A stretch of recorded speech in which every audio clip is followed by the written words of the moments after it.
You're listening to Track Talk with CH and Ferdy. Mic check, mic check, mic check. 1, 2, in the place to be. Track Talk with CH and Ferdy. Bars, rhyming, up in here. What's going on, Ferd? Nothing. Just tired. You said more than you said more than like 3 words. Oh my goodness, it's crazy. Might get it in today. Okay. Yeah, man. But want to welcome everybody to Track Talk with CH and Ferdy. This is episode 7. Today's topic, self-destruct. No, I'm joking. Today's topic is veteran coaches. We're gonna tackle the topic of veteran coaches. What you can expect from a veteran coach. Some advice to veteran coaches. Some things you can learn from veteran coaches. Things of that nature. And then we're gonna talk about some track stuff like the early season leaderboards. I got a little couple of times out there that's kind of fire. Got a couple times out there that's kind of garbage. Very. Yeah.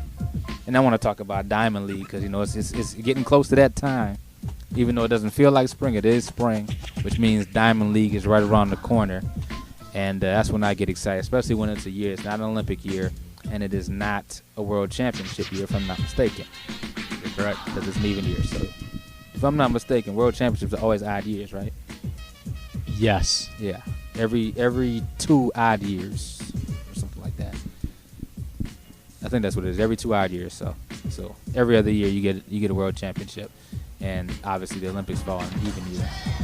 Every 4 years, every year, yeah. Yep. And this year is neither. None of that. So we just got Diamond League. So that's what we have to look forward to, our creme de la creme, as far as the track and field world goes. Let me bring this music down real quick so we can get into the discussion of veteran coaches. Oh, man. Bing. What do you think what's the term I'm looking for? What do you think qualifies a person to be a veteran coach? A good or bad one? Either or. Let's take it from both ends. Good veteran coach and a bad veteran coach. What do you think? I think after about the 5th year. Now, I know like the first year sounds like rookie, but you're still learning. I mean, well, you're still learning throughout, but you gain so much more knowledge. I think about that 5th year is when you get that zone.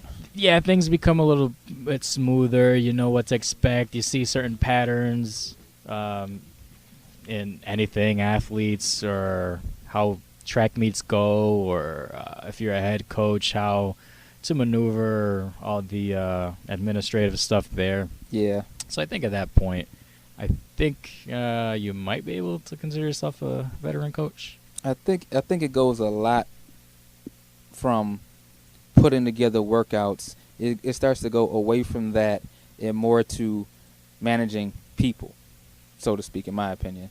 Because once you get your little, your outline of, what you want to do in this part of the season and that part of the season, after that, it's about just managing people. Okay, you have these sprinters, you have these jumpers, you have these distance runners in this group. You have your plan for them, but now you're just saying, okay, this person is a freshman, this person's new, this person's a 7th grader. They tested up. This person's a senior who's a veteran who's, on top of their game. This person's a senior who's a lazy veteran who's not on top of their game, never has been, but they always keep coming back. So just managing all of those different, dynamics and complexities and different types of athletes trying to achieve a similar goal. I think in the beginning you're just saying, okay, how do I get these kids fast? And, I know I was probably guilty of it. Had all my athletes doing the exact same thing. All sprinters, this is what the sprinters are doing today. This is what the long sprinters are doing today. And then after a while, I started realizing, okay, somebody who's more experienced can take on a little bit more. Someone who's fresh out of the water and onto the land, they might need a little bit, take it a little bit more slower. People coming back from injuries, people nursing nagging injuries, things of that nature. When that starts to become second nature, I think that's, like you said, around that 5th year, you start getting the grasp of all that. In the first couple of years, you get everything thrown at you. So 5 years, you start to pretty much get a hold. It's like you graduated from high school and And now you're in college. Now you're in college. And 1 year in college, and you got your experience locked in. You know, you've by 5 years, I'm not going to say you've experienced it all, but you've probably experienced a lot. You know, in 5 years, how could you not? Yeah. You know, especially if you're doing multiple seasons. If you're doing multiple seasons, you've definitely experienced, you know, a good portion of stuff. But don't think you won't come across something like, I've never heard of this before. How does that happen? I had an athlete tell me that her knees sounded like bubble wrap when she was walking. That was a first, and this is my 10th year coaching. That was a first. So that's when I said, yeah, they got these things called doctors. Yeah, which kinda, we're not. Yeah, that's kind of out of what I do in my pay grade of being a high school coach. You know, I don't do it bubble wrap knees. That's when you know, urgent care, appointment with the doctor, emergency if need be. You know, I can wrap an ankle. I could tape a shin. I can tell you to get some ice, but you know that deep down medical stuff. That's what doctors are for. You know, I don't want to do any of that. Yeah, that's why they go to school. Exactly. Kind of stupid to go for a PhD, I think. Yeah, and no. I mean, it depends. Like, Well, I'm talking junk yeah, because I'm that idiot. yep, pretty much. He is. But yeah, I was always told, you know, don't go to grad school unless you know what you're gonna use it for. You can go to undergrad and mess around and figure out what you're gonna do. You don't want to do that in grad school, and you know when you get to the upper levels of education, because then you're just wasting money. Yeah, and then you're stuck doing something you don't want to. Yep. Doing it for a check, not for the gram. You know what? I like a check. Yeah, check is good, but you don't want to do just anything for a check. You know, like if you really don't want to sign with Puma, don't sign with Puma. Nah, I take that check. It depends. I mean, I'd rather go with Nike, but I'll take the check for Puma. I guess it would depend on the deal. Like if you get like locked into a lifetime deal with Puma and you really don't like how things are going, you might not want to do that deal. Yeah. Get you a LeBron deal, you know, 2 years with a 1 year option. I don't know how we got on Puma. It's all good. I got love for Puma. Shout out to Usain Bolt. Still rocking Puma. But anyway, we broke down kind of like what we think kind of qualifies a coach as a veteran coach. But you did mention the part about good coaches and bad coaches. There are veteran coaches that have been around forever, still don't know jack. You know, so We know a few. yep, We know a few. it happens. And well, we can get into that bullet point right there about, you know, coaches who don't improve. You know, are you still doing the same thing year after year after year? You think like all training works for everyone? I kind of highlighted, kind of glazed around that a little bit when I was talking earlier. But you want to jump in on that? No. Well, yeah, kind of. I don't think we have it listed, but I think it fits here. You know, if you have a, let's say, you know, we've seen teams, especially a specific one team, where their star athlete, whatever that year may be, Yeah. just happens to be injured. And that's been going on for what, at least 10 years. Yeah. At this one specific school. Basically, that's a coach who isn't improving if their star athlete is always getting injured. And not the same star athlete. Right. Over the course of like 10 years, every star athlete they've had has some type of setback. You Yes. know, and not like, oh, they tweak something and they're out for a week, like extended periods of time. Yeah, and they're usually heavy taped. Usually have a lot of tape on them. Yeah. Does that rock tape stuff even work? The what? The rock tape, like the colorful tape where you see Oh, the people KT like. tape? Yeah. How do I put it? If the athlete thinks it works, then it works. So it's only weird if it doesn't work. I'm just saying. Yeah. That's what I think. Yeah. But yeah. If your athlete wants some of that colorful tape to put on, whatever. Yeah. I don't really think it does. I don't think a piece of tape's holding your hamstring together. Yeah, I don't think it does much when competing, but you know, Looks cool, I though. haven't done the research on it, so Looks cool though. We won't knock it, but we won't endorse it either. yeah. But yeah, like if you have an athlete that constantly is getting injured, and then that athlete graduates, and then you have another athlete or a group of athletes or, a set of athletes in a certain training group, maybe 3-4 years down the line, and they tend to have that similar type injury, hamstring. I mean, that's when you kind of start to have to look at yourself and say, is it something that I'm doing? Do I have kids that have bad hamstrings? Do I have bad luck? Or maybe is it something I'm doing that's causing these kids to get injured? Something you're doing. Do I have not enough of something? Do I have too much of something else? It's probably too much. Yeah. Usually that's what it is. It's how we talked about it episodes back about overtraining. The track is a less is more sport. So being a veteran coach isn't always a good thing. Some of us are stuck in the old school. I still like 90s rap. I mean, I think that's a good thing. But you can't be stuck in 90s rap when it comes to coaching and science advancing. And there's certain areas you got to move on, And track is one of them areas where when new science comes out, new technology comes out, technology doesn't have to be like an iPhone.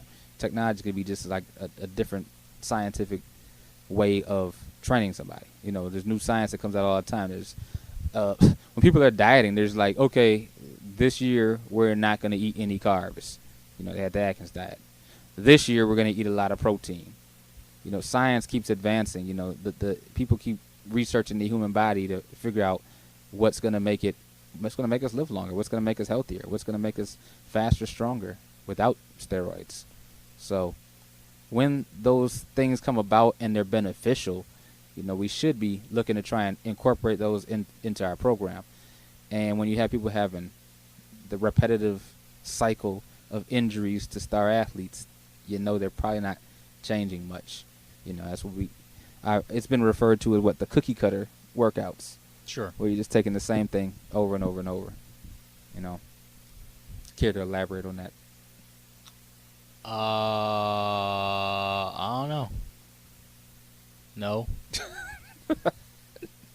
No, that's it. I was thinking of 90s rap. Yeah, yeah. Because you mentioned it, and then like Wu-Tang came in my head. Yeah, Biggie Smalls is the illest. Yeah. Who shot you? Yeah, I don't know where. All right. Yeah, Sometimes change it up. Drop some bars in there. Change it. I was about to. It's crazy how that's considered old school now. Yeah. Seriously. I don't like that. All right. It was 20 years ago though.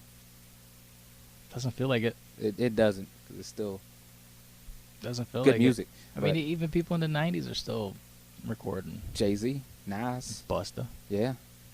People are still using old Biggie and Pac verses. Jadakiss, Fab. Yeah. Yeah. I mean, they're still like, and it's not like they're still recording. It's like, yo, dude, you got struggle bars. They're like still recording and relevant, making good music. Right. Freddie versus Jason was dope. Right. Jay-Z 444, probably the best album of 2017. Never heard it. You never heard it? Uh-uh. Dude. Well, see, you're single. You're not married, so it might not resonate as much with you. You single? Yeah. He's talking too much. You single? Yeah, Jay-Z for me, it wasn't 444 might working. not be your album. I mean, I've heard some, on the radio, whatever was played. I don't know the Yeah. names of the songs, but yeah, it was a little too grown up-ish. Yeah, it's an over 35, mature, grown. I'm married. I have a career type album. Yeah, I'm not 35. Yeah. And when I say that, I'm not saying if you don't like the album, you're not mature. I'm saying Right. like everything I just hit, you probably got to fit in all of those categories. Not like one, like you, not just being married, not just being older, not just being mature, like old, mature, over 35, married with kid, like all of that. I just like the bangers. Yeah. He got some bangers though. Okay. In the album? Yeah. Okay. He does some bangers. Like, I'm not going to say like if you're not of age and married, you don't like anything, because he got a couple that's like doesn't matter. But to embrace the entire album, I think you got to be in a different demographic than a little Uzi Vert or Migos fan. No, I'm all set on that. Yeah. Y'all can keep that. Yeah. As we digress, speaking of changing music, what are some things that you think are things that can be changed season to season if you're a veteran coach. You know, you've been doing the same thing over and over. You're seeing your results get stagnant, and you want to kind of switch it up a little bit and, you know, stimulate the body in a different way. What are some things you think that are good changes to make? I think with a lot of track coaches, one of the main things that might need to be focused on is the weight room. Yeah. And just getting more educated in that, because there are, and I don't mean you have to be a strength and conditioning coach. Nah, not at all. That there is a lot that entails, but I think just increasing the knowledge of that. And you know what? The USTFCCCA strength and conditioning certification is actually really good. Okay. To be able to get some more information and understand what to do, when to do it. As well as, I forgot the name of it, but Bushek Snyder has his own program that you can find online. Probably at I think his website is sacspeed.com, I believe. Something with SAC. It's Sheck Snyder Athletic, something other, whatever. And but you could probably find it affiliated through Complete Track and Field as well, because he works a lot with Lateef Thomas. So yeah. So anything from Boo is good, by the way. Right, because I think, and you know, I think this happened to all of us early on. We didn't know much about the weight room. Like, all right, let's do some squats, maybe a deadlift, a little bench. But, you know, then how many sets and reps? Are we doing the correct amount of sets and reps? What should we do first? What should we do second? Mm-hmm. Then it's like we're what not bringing day should we do it? What workout should it be with? Yeah, so, and on top of that, learning Olympic lifts. So I think that's kind of a major point to be able to add on and adapt and change in a program. And at the same time, doing different workouts. Like let's say you're doing, I don't know, 5x100. I'm just throwing that out there. Yeah. And you've done 5x100 every year, every Tuesday. I don't care. Maybe you can change it to 4x120. Yeah. You know, you'll still pretty much get the same workout from it. Yeah. You're just kind of just changing the sets and reps and maybe a little bit of the rest, but you know, just change it up a bit. Yeah, I remember I was one of the many programs we've gone over. They were talking about, say, for example, you're training an athlete. Well, you're training a couple of athletes, and they run the same event. Yeah. This one athlete hates running anything over 200. This other athlete hates running anything under 200. They're more of like a distance-based type person. They're both sprinters. They're both like, you know, long sprinters, 200, 400, maybe 600 runners. You know, in the same training group, but just you say, okay, we're doing 400s today. The one athlete is hate 400s. Other athlete's like, yes, finally 400s. Another day you're saying we're going to do the 150s, and the one athlete is like, yes, finally 150s. They hate 400s, and then the 400 lover is like, oh my God, we're doing 150s. That's not enough. So, but the gist of the training was basically look at the volume you're trying to get these athletes to do and break it up like that. So, say for example, you want to get 1,600 meters of volume, and I'm just throwing it out there for simple math. Then you have your runner that likes 400s, have them do 400s, 1,600 meters. Your runner that doesn't like 400s, you know, have them do 8 200s, 1,600 meters. Same thing, same volume, and you know, just work on your percentages to make sure that they're getting, you know, the percentages are on point as far as how fast they should be running it, depending on what type of day you're training, what type of goal you're trying to have for that workout. And you're doing two completely different workouts, but you're getting the same amount of volume. So if the one athlete who's worried about volume is getting the same amount of volume as the one that's worried about doing the shorter runs. So, I mean, just doing things like that. You know, if you're trying to get 1,000 meters in, break it up. Even with the same group, they might like all of the different types of workouts, but just mixing it up so it doesn't get boring. So one day you do 10 100s, another day you do 5 200s. You know, another day you might do 3 300s, something like that. So depending on what you're trying to accomplish for that workout. So, and that's like one way you can like change things up. I know for me personally, I probably have changed a portion of my warm-up routine like every year. In 10 years I've been coaching, I probably changed the warm-up maybe even like 12 times. Because there's been times I've done stuff in indoor, I'm like, yeah, that's redundant, I'm taking that out. Sure. Or you watch a video, you go to a seminar, you go to a workshop, you go to a clinic, and you find something new, like, hey, I didn't know about that workout. Let me incorporate that in, because you research and you're like, yeah, this works, I like that. And then you put that in. But then when you put 2 things in, you might be able to take 3 things out. Or you might just add something, it might be completely new. So I always say don't be afraid to, change things and, try new things. Especially if there's the research to prove that, it could be beneficial to your program. Because I've noticed in the past there's been things, I got to have this in my warm-up. And then I look back and I'm like, wait a minute, I'm doing that in the warm-up. I'm doing it as part of the workout. I'm doing it, later in the, it's kind of redundant. I'm doing it too much, so I would sometimes I take it out of warm-up since I'm doing it as part of the workout. Or maybe I don't need to do it in the workout and I can keep it in the warm-up. So, it all depends on what you're trying to accomplish, what your goal is and everything like that. But don't be afraid of changing, things like that, I was going to say something I forgot. You can't be forgetting when we live, man. I know. It is what it is. Well, though. Drop a bomb on that. And, damn, what else I guess? Think about it. Yeah, I have no idea. I don't know. I was probably going to lie. Okay. I think that's why I forgot. Yeah. God didn't want you to remember a lie. That's right. All right. So what you should change, what to keep the same?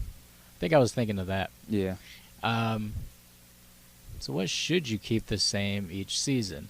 I think the one question you have to keep every season is, why am I doing this? Yeah. That's the one, at least the one question you have to keep to be able to, excuse me, to be able to formulate good workouts. Yeah. And if you can answer that question and it's not just read it in the book, saw it on the internet. Yeah, if it's Boo not just said that, or... But then again, if Boo said it is a good reason, though. Yeah, that's true. Yeah, I'll But, take that back. like, if your reason is because this will make you faster, I don't think that's good enough of an answer. Yeah. I think you have to know why this makes you faster, and why am I combining this workout with this other exercise, and, just why am I doing this? What will the result be if I do this, kind of. So that's what you should keep the same, that mentality of understanding why. And realistically, your athletes shouldn't be questioning you in a disrespectful way, but there are going to be athletes who are inquisitive, and you should be able to answer their questions. So if an athlete says, well, coach, I'm just curious, why do we do power cleans right after we do our short sprints, or right after we do our multi-jumps, and why do we do all that in the same day? You should be able to explain to them, well, the running that we're doing was explosive, so we want to match it in the weight room with explosive workouts. Just something as simple as that. You don't have to go into the science, even though Ferdy can. You don't always have to go into the science thing, but if you can give them a logical explanation as to why you're doing a workout, then you won't always get as much complaining. There's a connection now that they have. Okay, I'm doing this because this goes with that, and these match. Yeah. Just like an outfit, got to match, got to coordinate. Yeah, and I think working with some hurdlers now, we got them back for a little bit. Yeah. Not too much. I'm busy. We'll take it. Yeah, but I'll already explain to them why I'm doing something, why we're doing something, or why we have to do it this way, and I'll give them the reason before they can ask why. I'm not saying push as hard as you can into the ground and just telling them that and that's it. I'm also not telling them you got to push with your feet, you got to push back to move forwards. I think I've already given the physics of motion, whatever. I'm so tired, I don't know what I'm saying. I mean, I know what I'm saying, but I've already given them that information on why we push backwards to move forwards, and Then we get to the hurdle part. You know, there's so much to the hurdles that Yeah. I feel I can't explain too much, but when I explain a specific motion or movement, I'll definitely explain it to a point where they have to understand the science behind it so they know why I'm telling them to do something. Yeah. Oh, I do want to go back too a little bit. Not too much, but when we're talking about changing up, for example, me changing up my warm up routine almost every year, or sometimes multiple times in the year from indoor to outdoor. Um, One thing I always, and this kind of ties in with what you should keep the same each season. Me changing things is kind of something that I keep the same each season. I'm constantly trying to evolve my workouts. And why I said it's keeping things the same is because I don't ever want to just be having the exact same thing 2 years in a row. Even if it works, I'm like, okay, it worked great, but we still want to get better. When you get that one athlete and you take them to a certain level, you don't want them to plateau. So, okay, how do I get them to that next level? Sometimes it's adding something. Sometimes it's taking things out. Because remember, we're coaching at the high school level. I don't want my athletes who are planning on competing at the college level to get all their best times in high school. And then they go to college and they run equal to or less than Oh yeah, what they did in high school. Seen that. So sometimes it's necessary to take things out to make them better because they're still growing, they're still developing, especially the guys. The guys are developing in their early 20s. Girls may develop faster and everything like that, but still, that doesn't mean you want to overwork them while they're going through that development, those natural changes that their body goes through. So sometimes taking things out and, the whole less is more tactic can actually not only help them improve in the short term, but help them constantly, improve in the long term. So when they leave you, are they better when they leave you than when they were with you? Because I don't want to be like, oh, yeah, when I had an athlete, they ran this and now they're terrible without me. Like, no, I want you to get better once you leave me. I don't want to break you down and, send out damaged goods to a college because then that makes me look bad. But we've seen it It's their before. problem now. We've seen it before. You're Yeah. sending damaged goods to college. I want you to actually get back. I mean, I don't know about everybody else. I would like to have an Olympic athlete one day. Maybe I'm not coaching them, but it'd be nice to say, yeah, I coached so-and-so in high school, and they made it to the Olympics. And then they shout you out in the interview. Yeah. That's all I want. All I want is a shout-out and a T-shirt from wherever you go to college or whoever Right. you sign with. That's it. I'm easy. And a little spot in the newspaper. Yeah, well, yeah, If you get, Because free, that I can frame. if you get free Gatorade for a year, though, I just need like a case a month, just one case. Yeah, just bring me something. Yeah, it's something, I don't need diamond rings, bling and all. I mean, it'd be nice, but I don't need that. But yeah, but all jokes aside, I want athletes to get better while they're under my training, and when they leave me, I want them to continue to get better. So Yeah. yeah, Yeah, safety you is said another it- thing too. You said it right. Yeah, safety is another thing that you always got to keep the same each season. You always got to come into the season, and when I say season, I'm talking not the whole year. I'm talking from cross country to indoor, from indoor to outdoor. Each individual season, you should always come in with safety first in mind.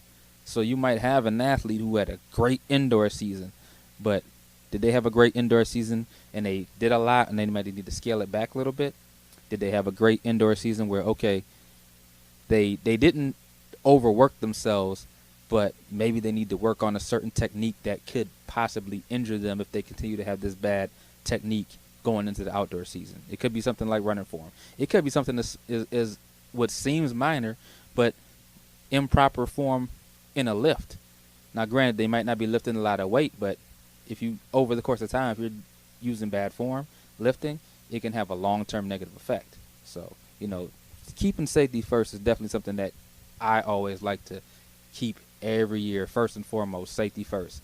I'll gladly pull an athlete from a workout.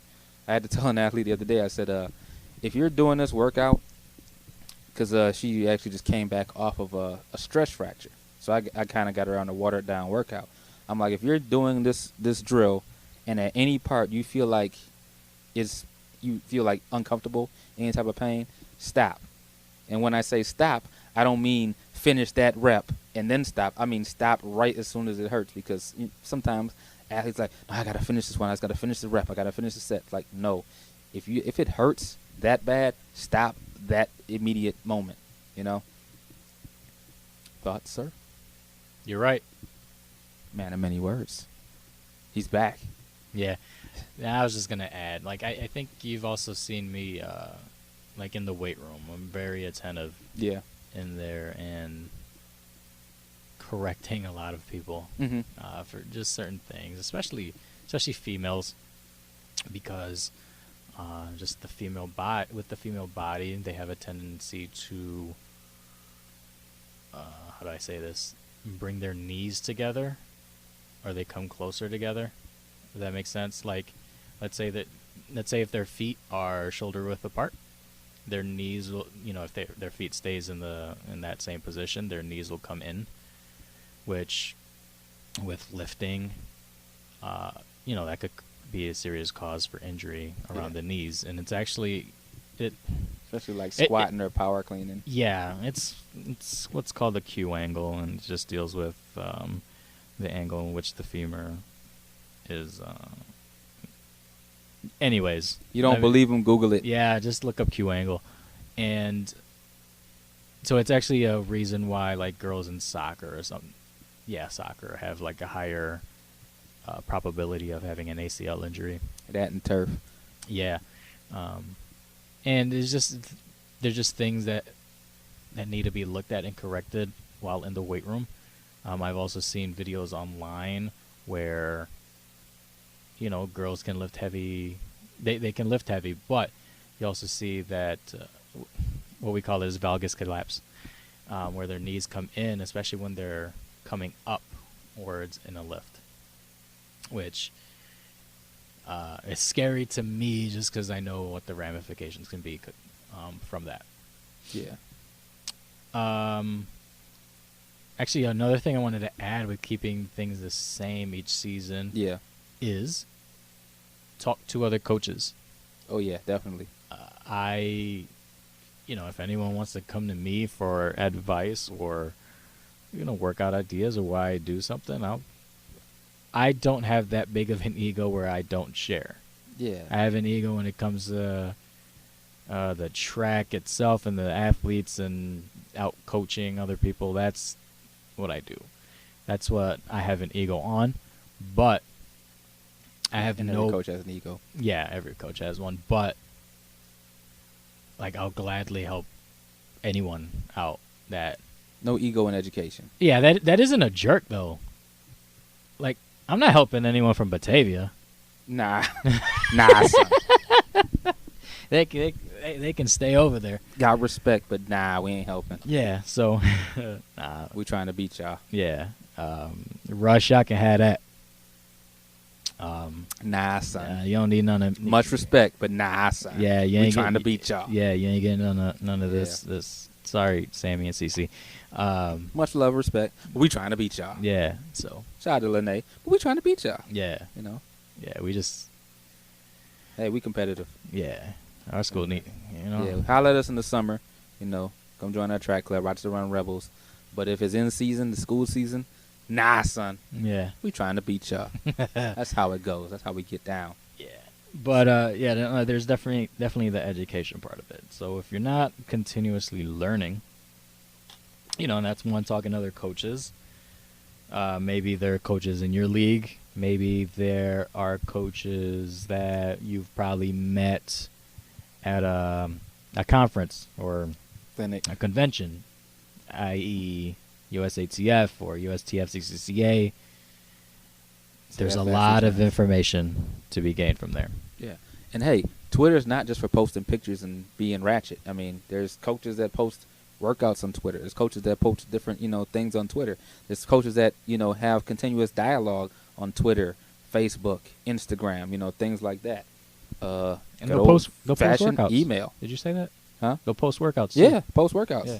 And they'll even sometimes post some of their athletes doing the certain drills, so you know what the drill should look like. I like the coaches that post what a drill shouldn't look like, to show that, okay, this athlete is doing it incorrectly. They should have the knee up instead of the knee pointing down or something like that, as an example. Just posting the pros and the cons, the right and the wrong. I mean, the internet is just so much out there. And when we say, education and things like that, not everybody's going to go get their level 1, their level 2, their level 3 master certification. We get that. But that doesn't mean you can't, research different training programs, like the ones at Complete Track and Field, like the ones with Bouchek's Nader and SAC Speed and things of that nature. There's lots of different things out there. And you can just, if you're just a distance coach, there's tons of stuff just for distance. Sure if you're is. just a hurdles coach, there's tons of stuff just for hurdles. I think Jumps. there's more research on the distance. Yeah. Yeah, there's more research that's been done on distance running because it's easier than sprinting. Yeah.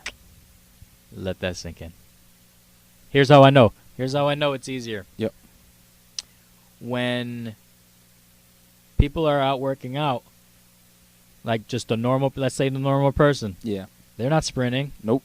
They're out jogging, doing some long distance run. Yep. You're at the treadmill. You're doing some long distance run. You're on a bike. You're going long distance. I don't see anyone sprinting. Nope. Because it's hard. Yeah.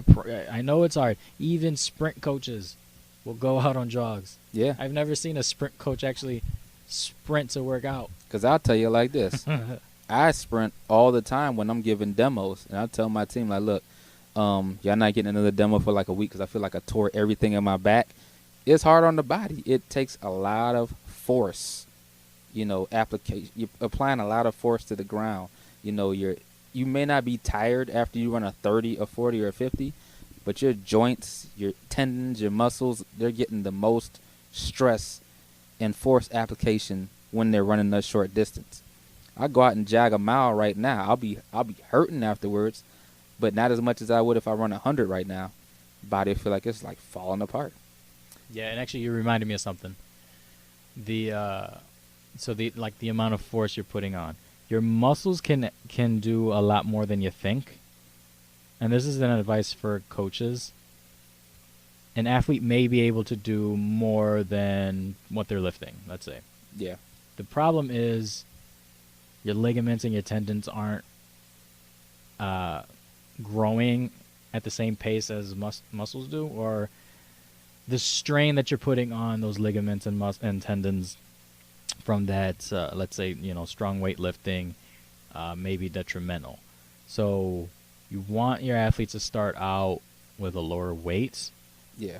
One, obviously, for technique, and just so their body gets comfortable with it. Especially at the high school level. Right. Like, if you're trying to do a 1-rep max early on in the season, probably not the best idea. Yeah. And it's because of that. I mean, also they're going to need a longer recovery time because they're damaging a lot of muscle fibers. Granted, that's what you do when you exercise. You damage muscles. Is my microphone still on? Yeah, you good. Okay. I thought I clicked the thing. But I don't remember what I said. We were talking about when an athlete can lift more. Oh, yeah. But ligaments aren't developed as much as the muscle is. Right. And you can also, pull a muscle just because you think you can lift more than what you can. Yeah. And I'll even give you a good parallel to that. I've experienced, lower back spasms throughout my life. And there's been times I've gone to the doctor, and the doctor's like, oh, your back's fine. It's your hamstrings that are tight. Yeah. So just, people may have an injury, quote unquote, in a certain area that might not even be caused by that certain area because that area was working overtime for another area that was weak. Yes. So tying back into what you were saying about, an athlete might be able to lift more, think about them hurting their quad or hurting their hamstring. It might not be because of their quad or their hamstring. It might be because of a weakness somewhere else. So going back to what you're saying, starting out light and gradually increasing is always the best way to go. So yeah. And, just even to add on a little on that, also if you feel pain somewhere, like say, like the point under, whatever, look up. It's the tibial tuberosity, which is just under your patella at the knee. Went way over my head. Yeah. If you feel, it's the little bump that's just below the patella, or just below where the knee is. Google it if you know how to spell it. Right. tibial, tibial, tuberosity, tuberosity.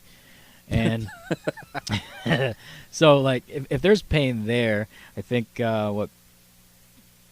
what some people probably don't do is, or have, is like they have a tight hamstring, or not hamstring, they have a tight quad. Uh-huh. And to help, you just got to stretch the quad out because, excuse me, because the actual patella tendon inserts at that point. So when you do anything with the quadriceps, it pulls on that tendon. Ouch. Does that make sense?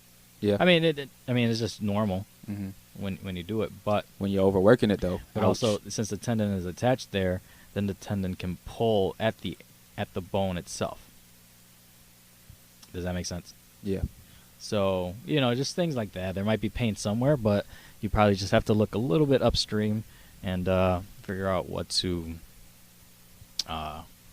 stretch out or whatever. Yeah. And that's it for my little talk. Cool. And moving right along, you mentioned earlier about asking the question, why do you do this? In another way to ask that question, not only why are you doing this workout, we're talking about veteran coaches. Why do you do this year in and year out? What is your goal? What is your end game? Why are you still coaching? That's another reason why it's good to mix things up, because if you're doing the same thing over and over and over, you're doing a cookie cutter workout every season, you're doing the exact same thing, you're going to get stagnant, you're going to get bored, you're going to get burnt out, and then it could potentially trickle down into your program. Your program could just get stagnant and boring, and then that could lead to a loss in recruitment. Your team starts to get smaller because they just see the same thing over and over and over, and they're not seeing any improvement. And maybe you've gotten to the point where you're just going through the motions and it's not attracting people to come out, Yeah. You hit the nail on the head there. Yeah. I got a big hammer. Well, all right. Anyways, what do we got next?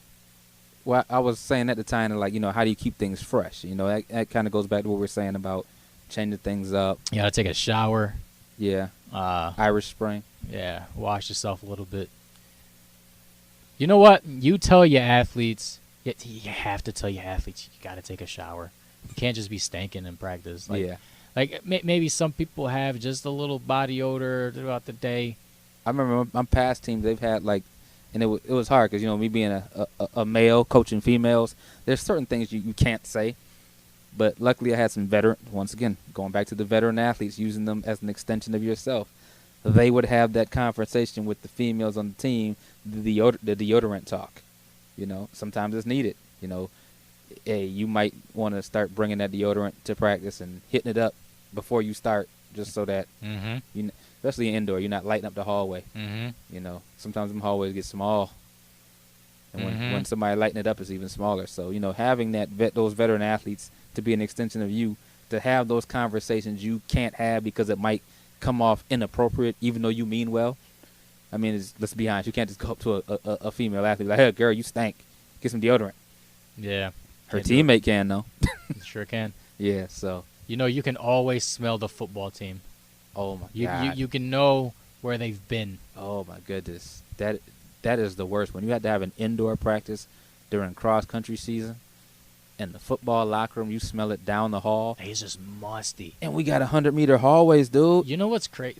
100-meter hallways. The wrestlers, you just smell a little sweat. You don't smell that must. I don't know what it is with the wrestlers. It's not even must with football. It's just deep ingrained to death. They don't wash their clothes.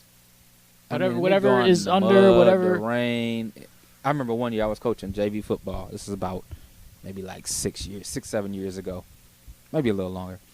But I told him, look, if y'all don't take these uniforms home tonight, these practice jerseys and these pants, and y'all wash your stuff, we going to run all day tomorrow in practice. Needless to say, they took them home and washed them. Yeah, you got But oh my God, that's terrible. I'm just glad you don't have track funk is never that bad. The worst I've had is nowhere near football funk.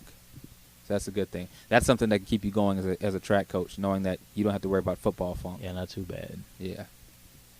Let me ask you a question. What's up? Do wins and losses in league meets matter to you? Not to me. Never cared. Yeah. Now, granted, let's not lie to ourselves and say that nobody wants to win. Winning isn't important. Winning doesn't matter. Yeah, we want to win, but at the same time, you got to look at it at what cost. Do we want to hurry up and just try and get somebody in the 3,000 just to get some points when they've already run the 1,500? Maybe they've run the 800. Oh, we need these points. Run the 3. No, it's like sometimes we just need to focus on, okay, what was the training thought process for that day? If the theme of the day was, okay, you're going to do more of a 800 based training for your track meet, stick to that. Don't shift to that just because you need 3 points to win the league meet, because if you go in with the mindset that you want them to be doing a couple of events and just give it their all and give it their best, everything else will work itself out. If you were supposed to win the meet, you're going to win the meet. If not, so what? I remember we had a meet last year. We got hammered. Hate Rush. But it was Rush. They hammered us. And the team was down because they got hammered, and, the coach announced the score over the PA system, so, it was a whole lot to a whole little. But then, like, the majority of the team, like 95% of the team had PR'd that day in at least one event. So I'm like, who cares if you got blown out? You PR'd, and everybody on the team PR'd in at least one event, and that's what it's really about. Don't sacrifice the wins for a PR, for improvement, for growth from an individual athlete, That's my thing. I could care less about league meets. I'm trying to win the big stuff. I'm trying to win the trophies. I'm trying to win the league championship meet at the end of the season, not the regular season league. I don't even know how many wins and losses I have as a head coach. I stopped counting. Yeah, it's whatever. And that's like I said, going back. That's not to say that you don't want to motivate your team to go out to the a league meet and go out and do their best and try and win it. I'm not saying, oh no, lose and it's cool. I'm saying go out there and do your best. And if they give their best, that should be enough to win. And if they don't win, so what?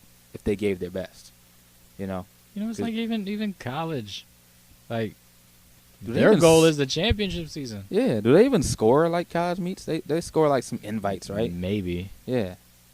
That doesn't matter. League meets are competitive practice. It just doesn't even matter. Yeah, it's competitive practice. Right. I think the big meets though. Big meets are important. Oh yeah. Like Penn and Texas relays and Drake. Oh, like the weekend invites, we trying to go and we trying to show out. We trying to leave with a trophy. Yeah. But I'm saying like the Tuesday, Wednesday league meets. Yeah, who cares? Okay, if your team has 40 and the other team has 140, you're probably gonna lose unless all 140 of those other kids suck. Right. Because numbers will win a track meet just as much as talent will. Just because they have enough people to cover every single event. 4 people in each event. And if 2 are decent, you probably lose. So, like, you can't really, really harbor, and focus on wins and losses. And, focus more on, what type of production you're getting from your athletes. What type of PRs are they hitting, things of that nature. I tell kids all the time, you can come dead last every week. But if you improve every week, then it's a success. That's my take on it. That's my thoughts. And that's what it is. Yeah. Should we get into this leaderboard, man? Sure. Yeah. Let me pull up the sheet because we about to drop some bombs on y'all real quick.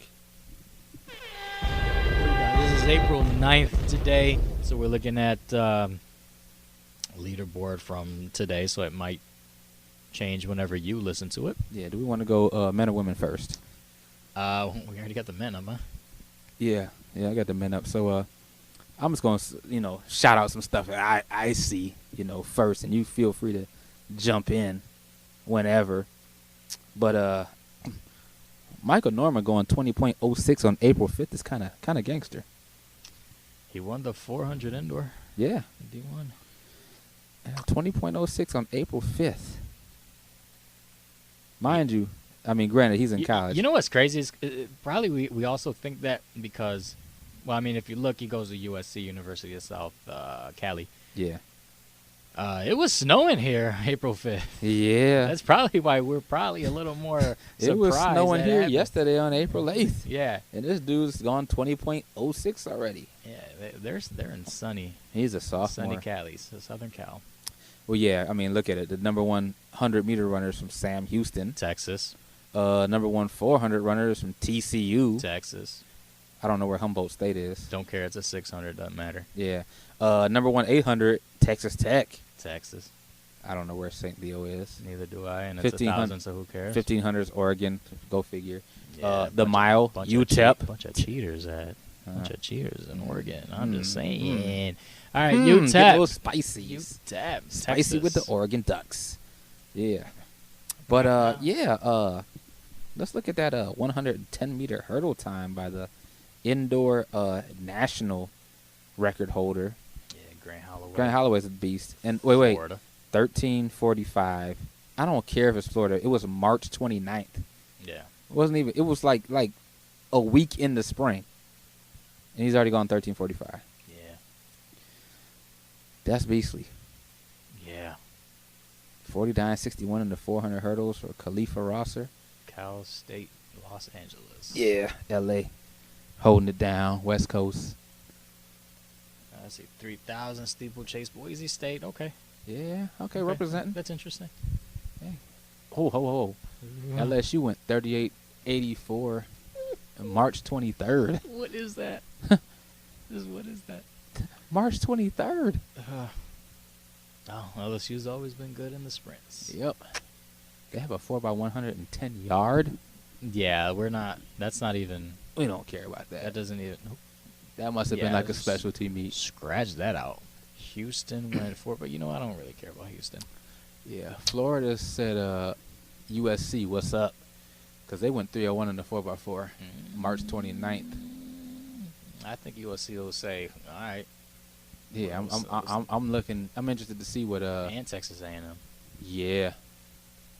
I'm interested to see what they're gonna throw out there, because Texas Tech then threw out a 3:14 in that sprint medley. Yep. Yeah. Yeah, they Jesus. 7:20 in the 4x8 for Indiana. Do they don't even. March 29th. 4x8's weird. Do they even do that in nationals? I don't know. Come to think of it, I don't think so. Like, they'll do it at every big meet. But not at, like, I remember indoor nationals. I don't think they did a 4x8. They did a 4x2 and a 4x4. Yeah, it was 4x2, 4x4. And No, not even a 4x2. They just did a 4x4 in the distance medley. You sure? Yep. 100% Yeah, sure. You right. They did the 200. But I don't remember a 4x8 in the outdoor nationals last year. Yeah. Interesting. Something to research. Why don't they do it? I don't know. Yeah, but 720, that's kind of crazy. What's that? What's that average for? Let's see, 40 divided by 7, 150. Yeah, that's kind of gangster. Very much 150 so. each. Yeah. My legs hurt just thinking about that. I wish I was in shape. You and me both. And about 25 years younger. 7.5 already in the high jump. Yep, April 6th. 19 feet and a quarter in the pole vault. Jesus Christ. It's far. So far up in the air. So high up. Right. Then long jump 26.7. Triple jump 53.9 and 3/4. Do we care about the throws? Yeah, let's show them some love. Yeah. 205 in the disc already, March 23rd. You know how crazy a 250 March in the hammer. 23rd. It is a little bit of wind. That's throwing you off. And 205? 66.8 in the shot, March 29th. I mean, we didn't even get in the Diamond League season yet. Diamond League is like 24 days away for the pros. They haven't even started running yet. Right. And they got it almost 3 weeks and 3 days away from the start of their season. And these kids in college are dropping some times. Is that the hammer throw of 250 and Sure 3 is. inches on March 28th? Sure Jeez, is. Louise, mac and cheese. Lord of mercy. Decathlon, 8,145. Duckworth. Heard that name before. Indoor. Kentucky. Yeah, 'cause I think he won the what are the guys doing indoor heptathlon? Yeah. Yeah, he won the indoor heptathlon. I don't know if he won at nationals. I know he won at SEC. Yeah, I didn't look up the multi-event Yeah, for nationals. he's a beast though. He's a senior, so he's Sure going out is. with a bang. And shifting right over All right, females. to the women, we just jumping right off rip. Okay. You know, where's the transgender leaderboard? Anyways, Getting a little spicy. that's all right. What do we got? We have Arkansas. We looking at the South. Listen. Shout out to Harvard, Gabrielle Thomas, Yo, 22-32, 32. and I'm only saying that because it's the Northeast. and it's a 22-32 on April 6th. Yeah. A 22-32 anytime in college is nice, but she did it in April 6th, Yeah, and she's in Harvard. It's not hot there. yeah, It's not. it's actually been snowing more in the Boston area than here. Yeah, it's terrible right now. It's terrible, and she 22-32. So when it gets hot, like around, I don't know, May, early June, I can't wait for NCAAs, Right. especially because your girl from Kentucky, UK, Jersey. representing Sydney McLaughlin, 50.07 on March 29th Son, that was in done. the 400. That was done in the rain. Dude, that's crazy. She's a freshman, y'all. She is a freshman. Jersey. Represent 50.07. Wasn't even April. I just gotta throw this out there though. A 202 April 5th. Emily Richards. I mean, like all of the 800 runners we know, and she already dropping 202 on April 5th. I think that won indoors. Something like that. 201 maybe? 202? Yeah. So she just coming out the gate with like a winning time, and it's early. We're probably going to see some 150s. Yeah. Jeez, 1500, 410, 31. And Sammy, we talking about you. Yeah, Sammy. Represent. Rush. Wasn't it? Upstate. What we got? What we got? 100 hurdles, 12-7 on April 7th. Oh, that's good. Devin Charlton from Purdue. That's 3. Oh. Purdue. Yeah. 12 Boilermakers representing. Nice remembrance of the name. Say that again. You remembered their Oh, team the name? Boilermakers. Yeah, I forgot. Yeah, because they were in the NCAA tournament, Okay. men's basketball. So Gotcha. I'm a basketball junkie too. And Purdue's always been Golly. kind of solid. You know, I mean, I'm not. I don't want to. Say it. You know, the 400 hurdles, 55.92, respectable. That's probably because Sydney hasn't run them yet. Nah, she's easy 50. I mean, she went 53 as a high schooler, but yeah, she probably going. you know like 52. that 55 that's gonna drop. I think you know what. That's probably appropriate this early in the season. Yeah. It's not like they're out doing. Well, I guess if you're in the South, you can do 400 hurdle workouts earlier, but you know, for the rest of the country, I think it's a little tough to even get outside to work on 400 hurdles. And if you have an indoor team, Especially at your at pacing. school, you know, you're not too far removed from indoor season. I'm not sure how many people are doing 400 hurdle work during indoors. Yeah, it's tough. Yeah. It may be But I don't know. Yeah. I don't coach in college. I do know this, though. LSU was kind of killing it because that is Kimber Payne from LSU with the 55.92. And that is LSU with the 42.50 in the 4x1, April 7th. Mm-hmm. Yeah, LSU got some fast peoples. Do you see what I see, though, from Kentucky, though? Yep. At UK time? Yep. The same. Yeah. 3:26.92 on March 29th. Man, oh man. See that 4x8? See who's in it? Yeah. Sammy Watson, what's up? Sammy and Jasmine.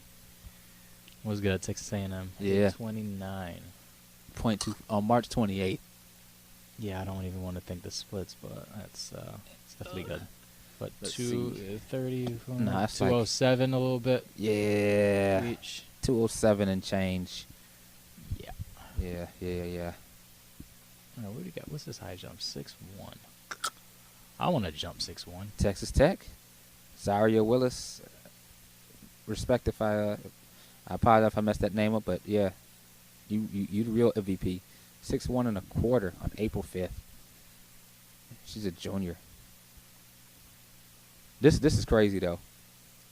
15-1 in the pole vault, March 28th, from a freshman from Virginia Tech, Lisa Gunnarsson. I said that to say this: the number one high school pole vaulter has gone 14-1 Indoor. indoor. What do you think happened? I don't know. And I haven't heard much since then. I'm hoping we hear something soon, because I'm thinking when you're not competing on a high school team in high school, I don't know. I mean, I've never experienced it. I don't know like if there's an abundance of meets that you can choose from now, since you're not restricted to the high school schedule. Are you limited from the amounts of meets that you can compete in because you still want to compete in college? Like, I don't know. how is it she's competing with an Olympian, gold medalist? Yep. Does that mess up her eligibility in college? I'm pretty sure they've probably had her in situations where it won't, Okay. because I haven't heard that come into question. Nah. I mean, I hope it doesn't. I mean, unless you just planning on going straight pro. Right. But I mean, I don't. From what I've heard, I don't think it has. So, and once again, like I said, I hope it doesn't, because if the leader in college is 15-1, and you're a junior in high school and you're doing 14-1, that's saying something. Yeah. Saying you're on your way. We're talking about Eric Ellis, by the way, for those who don't know. Represent upstate. Right. Yeah. But And the Olympic gold medalist I was talking about, Jen Sure. yes, representing upstate. Right. Roberts. Talia Brooks is still killing it though, from Arkansas. Mhm. 22-3 in the long jump. Mhm. March 23rd. Mm-hmm. I mean, granted, she's from Arkansas, but still, March 23rd. But the triple jump. I Oh, can't. you got to wait for Katara Orji to come in, though. Yeah, that's true. 'Cause But she's an easy 48. That's light work. yeah, that's kind of low. 44. I'm saying that like I could jump 44 right now. Right, But for what we've seen in these college girls, Listen, we could have jumped 44, but we ain't jumping ever again. nope. Not our bodies ain't gonna let us. I jumped 44 in the quadruple jump. But, Give me a trampoline. can I See, just- you see the throws though? yeah. You see what school that's from? Yeah. Go ahead. I mean, can anybody beat Maggie? Nope. She's number one in the shot, 63 3/4. She's number one in the discus, 201, and she's number one in the hammer throw, 244. Do you know how 6. crazy that All is to on the lead? same day. Do you know how crazy that it is to lead all three? April 5th, she just said, "Look, I'm taking it over. Everything." Only Shout- she's not leading is javelin. Yeah, she probably doesn't do it. Yeah, exactly. She's leading in 3 throws. Yeah. So who cares if she's not leading in javelin? Shout out to the Sun Devils of Arizona State University. Are you plugging them for a specific reason? Mm-hmm. Maybe, I don't know. I might be a future student there. Represent Sun Devils. Right. Sun Devil Stadium. Shout out to Ron Dukes, graduate alumni. Herm Edwards. Yeah. You play to win the game. That's right. Yeah. Yes, sir. All right, but yeah, that was just we wanted to give you some quick, highlights from the early season leaderboard in college track and field. Now let's go over to the pros and let's talk about Diamond League, my favorite part of the summer. Even though I gotta watch all these meets on, I think I can watch them on NBC Sports Channel, right? Then they I have no they might idea. put them on there. If anybody knows, email us and let us know. But I believe it's the NBC Sports Channel. You can, if you have it on cable, if you have it on like one of your streaming devices like a Roku, or if you What other streaming things? Apple TV, Fire Stick. You can probably pull it up on there. But the first meet of the summer professional season is May 4th in Doha, Qatar. You know, they got to meet. I'm not gonna say every week, but almost every week. The longest run is what, the 12th to the 26th. That's 2 weeks. That's about 2 weeks. There's Yeah. also another 2 weeks. So No, there isn't. every 2 weeks or less, you get in the track meet. There's a little time between the 21st London and August 8th, 21st of July in London, and then August 18th. That's about a month. Well, about that's 3 weeks. and that's because that London meet is like a big one because it's a 2-day meet.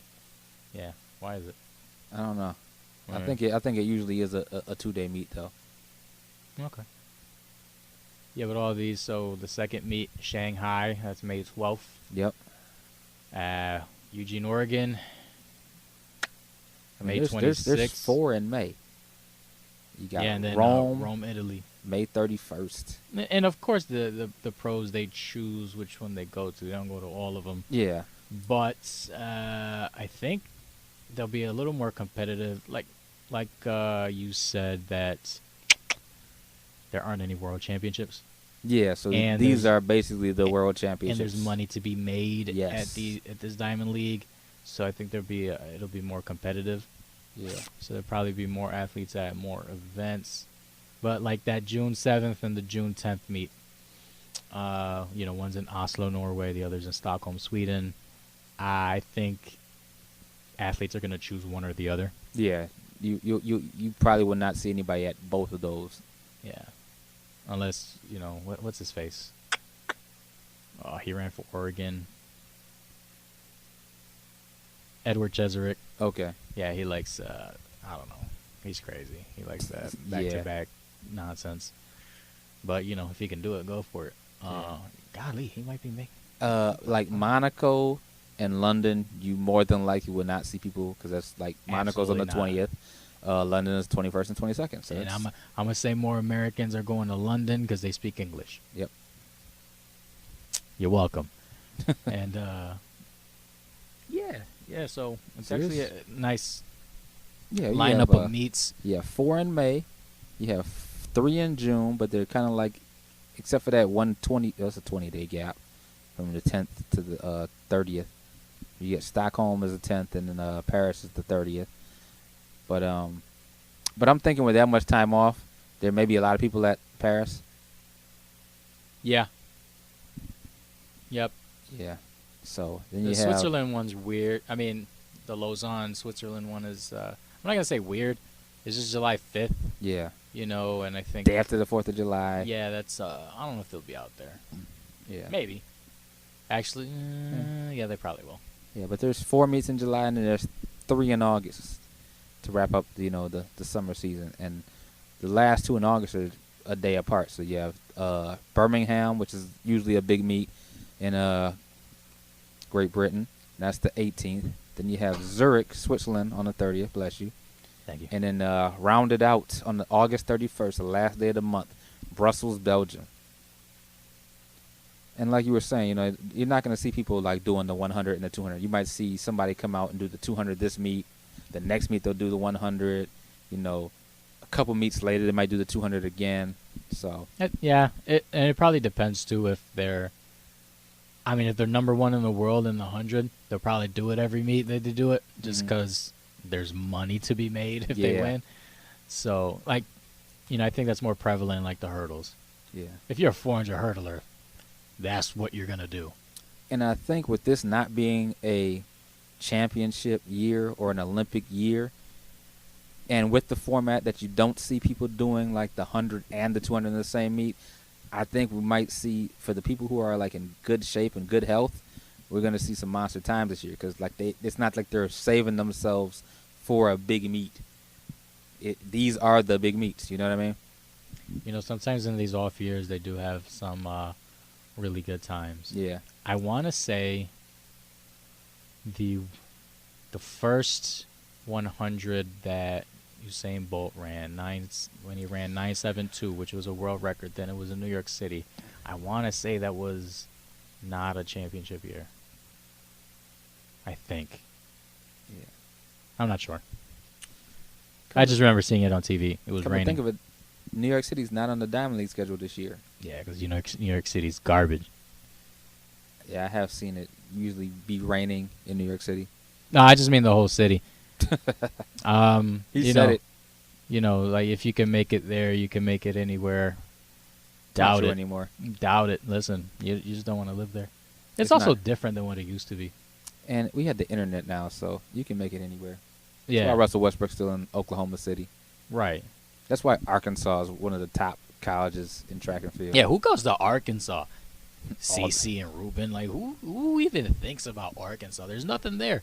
Like, it's literally a whole state and then the college town of Little Rock. Hey, banging in Little Rock. Little Rock is gangster. I guess. I've never been there. Me neither. I I saw the special. I'm like, I ain't going. have no interest in going to a small town. I'm not that gangster. Even though it's probably bigger than Rochester. But who cares? Like, who wants to come to Rochester anyways? Hey, man, if you want to eat, come to Rochester. Yeah, that's true. We're known for eateries and We got some good food. yeah, we got a lot of good food. We're not the South when it comes to soul food, but Rochester is known for eating nationally. So We can hold our own. yep, And actually, when I did not live here, I did miss the food yeah, quite a bit. we have a couple of our own little things that were invented here, like ball sauce, Country sweet. country sweet sauce. Of course, you like boss sauces more. Ball sauce is the bomb. If you don't know about ball sauce, Google it. I like 'em. Find a Wegmans if you have a Wegmans in your city. I love them both. And I love them both too, but ball sauce is because ball sauce you put it on the steak sub too, not just chicken wings. Yes, you can. And it's fantastic. It's magically delicious. Yeah, I think we're probably inventors of like the plates, like the garbage plates and the mess plates and this plate and that Yeah. Yeah. plate. The hot meat sauce. I honestly pause. was not. I'm still not really a fan of it. But Well, me trying to be my healthy self, I'm not a fan of it. But when Uh, I don't care, it's all good. at Dogtown, I actually can eat it. I've had it before, and there's just other places I can't eat. Nick Tahoe's, man, you gotta go to the original. Gotta go to the source. Or Stevie T's, because it's basically Nick Tahoe's, just same family, different name. But yeah, you gotta go to the source. And I guess we're talking about food because we know the last meet in Diamond League is Brussels, Belgium. I got hungry. I'm sorry. Happens. You know. But yeah, even though this isn't an Olympic year, this isn't a World Championship year, there's still a lot of track and field. And let's not forget, the who's who of track and field usually is the NCAA championships. Especially this year. Yeah, it's gonna be crazy. Especially this year. It's gonna be crazy. So for all of y'all that are looking for some track fun, you got a lot to look forward to. Check out diamondleague.com if you want to hit the calendar up and see like when all the meets are. I mean, there's actually like a countdown on there letting you know. Like for example, Doha is 24 days, 17 hours, and 6 minutes from right now when we're doing this podcast. By the time you listen, it'll be closer. First pro meet, big time outdoor Diamond League. So, and then the website has all the results and everything to let you know the heat sheets prior to the meet and everything like that. So, it's fun times, good stuff. I don't know if anybody has entered in yet, but it'll be interesting to see. You know, see the wily veterans, you know, still holding it down. Yeah, See, some of them usually, I don't know.